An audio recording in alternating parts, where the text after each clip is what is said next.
नमस्कार, मैं हूं सौलभ जबी। स्वागत है आपका बड़ी खबर में। संत कबीर नगर में 110 करोड़ की कुल 79 परियोजनाओं का शिलान्यास एवं लोकार्पण करने आए सीएम योगी आदित्यनाथ ने मिट्टी खनन के मामले पर पूर्व की सपा बसपा की सरकारों पर जमकर हमला बोला। सपा बसपा की सरकारों को किसान विरोधी बताते हुए सीएम योगी ने कहा कि पिछली सरकारों ने मिट्टी खनन के नाम पर किसानों से जो रॉयल्टी ली वो किसानों का उत्पीड़न था, इसलिए हमने किसानों को मिट्टी खनन की पूरी छूट दी है, जिस पर कोई रॉयल्टी नहीं लगेगी। मिट्टी खनन का कार्य किसान फ्री में करेंगे। यदि उनके इस कार्य में कोई भी अधिकारी बाधा पहुंचाएगा तो उसकी नौकरी छीन ली जाएगी। समाज पार्टी की सरकार थी और समाजवादी पार्टी की सरकार थी, ये लोग मिट्टी से रॉयल्टी लेते थे, किसानों का शोषण करवाते थे। हम लोगों ने शोषण के प्रति मिट्टी का रॉयल्टी को पूरी तरह रॉयल्टी फ्री कर दिया है। अब मिट्टी अपने खेत से कोई किसान ले जाना चाहेगा, कोई भी उसको रोकेगा नहीं, और रोकेगा तो फिर उसकी नौकरी भी जाएगी। यूपी सीएम बनने के बाद पहली बार संत कबीर नगर पहुंचे सीएम योगी आदित्यनाथ ने कार्यक्रम स्थल से जनता को संबोधित करते हुए कहा कि संत कबीर नगर में आकर उन्हें आत्मिक संतुष्टि हो रही है। इसके आगे बोलते हुए उन्होंने कहा कि यूपी सरकार ने 2 सबसे महत्वपूर्ण अभियान चलाए हैं, जिसमें पहला स्कूल चलो अभियान और दूसरा इंसेफेलाइट्स के खिलाफ अभियान कार्यक्रम।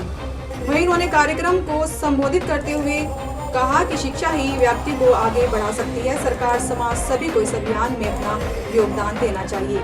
इस सत्र से स्कूलों में NCERT का पाठ्यक्रम शुरू किए जाने की बात करते हुए उन्होंने कहा कि शिक्षा का स्तर ऊंचा हो, इस संकल्प को साथ लेकर सरकार कार्य कर रही है।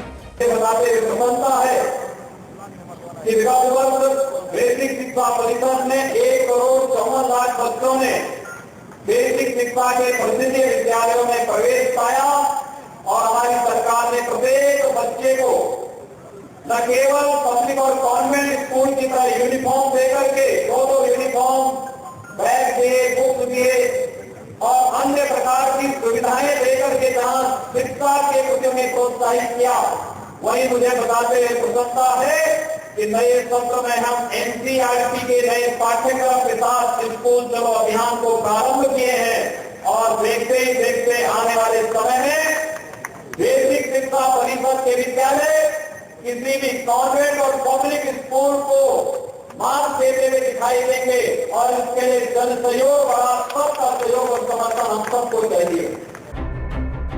स्कूल चलो अभियान के बाद यूपी सीएम ने दूसरे अभियान की बात करते हुए कहा कि जानलेवा इंसेफेलाइट्स से पूरा पूर्वांचल ग्रसित है।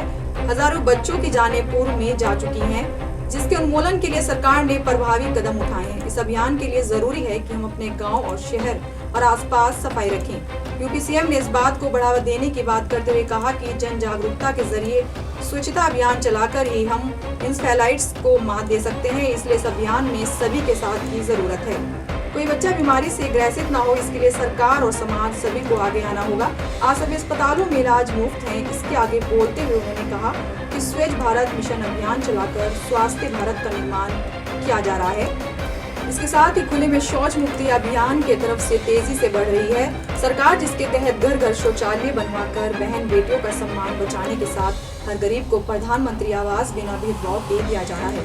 उन्होंने आगे कहा कि शुद्ध पेयजल आपूर्ति की तरफ सरकार ने कदम बढ़ाते हुए प्रत्येक ग्राम पंचायतों को आवश्यक धनराशि भी भेज दी है। हाल ही में लखनऊ इन्वेस्टर्स समिट का हवाला देते हुए उन्होंने कहा कि 4,68,000 के निवेश से यूपी के 45 लाख बेरोजगारों को रोजगार मिलेगा। इसके अलावा सरकारी नौकरियों में तेजी से पारदर्शी भर्तियां की जाएंगी, जिसमें घूस की शिकायत कतई बर्दाश्त नहीं की जाएगी। किसानों के प्रति चिंता जताते हुए उन्होंने कहा कि आगामी 15 अप्रैल तक किसानों की हर समस्याओं को हर साल में हल करे। इसके साथ उन्होंने ये भी कहा कि आगामी दिनों में बंद पड़ी कतई मिलों, शुगर मिलों, कंबल मिलों को योजनाबद्ध ढंग से चलाएगी सरकार। गेहूं का समर्थन मूल्य बढ़ाकर 1,745 प्रति क्विंटल के जाने की बात करते हुए यूपी सीएम संत कबीर नगर से लखनऊ के लिए रवाना हुए। संत कबीर नगर से अमित कुमार पांडे की रिपोर्ट। इस खबर में मेरे साथ इतना ही। देश दुनिया की तमाम खबरों के लिए बने रहिए नेशन 1 के साथ। नमस्कार।